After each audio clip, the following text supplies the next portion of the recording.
I think it's incredible that more and more people these days want to eat in a healthier way. Being healthy, we know, has been a hot topic for decades on magazines and on TV. And these days, most people, I think, are turning to social medias for information on how to adopt healthier habits.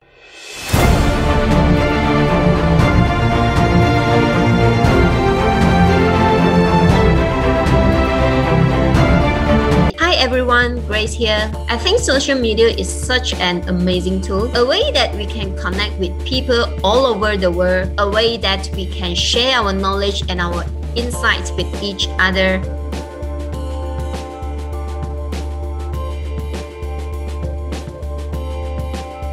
I also feel like because there's so much information out there, it can be really confusing for a lot of people when it comes to their food choices because they are wondering, what can I eat? There just seems to be so much conflicting information. One source will tell you a certain food is good, another source will tell you a certain food is bad. So in today's video, let's talk a little bit about creating a healthy relationship with food.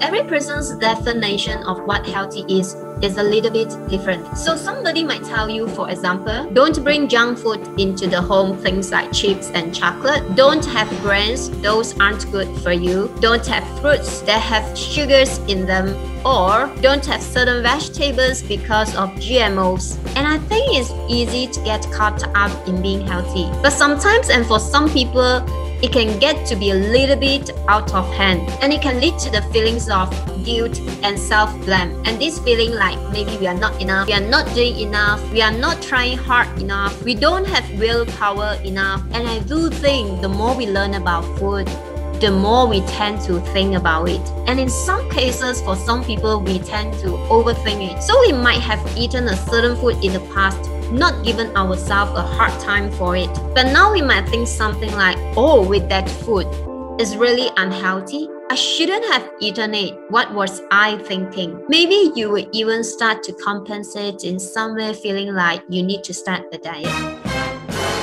And our intention with this might be absolutely pure. I mean, we just want to be the healthiest version of ourselves that we can possibly be. But sometimes this is kind of creating an unhealthy relationship with food, with exercise even. Remember that we choose to eat the food that we do. We choose to exercise in the way that we do because we know it's good for us. We know it's healthy for us. But what is definitely not healthy mentally is constantly giving ourselves a hard time over the food choices that we make, or further our activities, or feeling like we are not perfect. Because realistically, I mean, no one is. Allowing ourselves to enjoy certain treat food for no reason at all other than just we felt we like it. We are not using that dessert or treat food as a reward or as a punishment. This mindset of not giving ourselves too much of hard time when it comes to our food choices. I know I eat well majority of the time, so I am not gonna give myself a hard time at all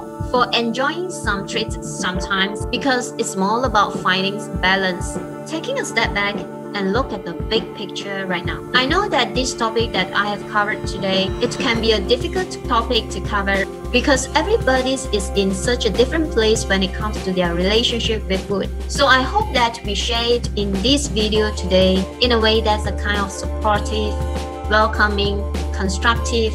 So thanks a lot for also enjoying this cup of coffee with me.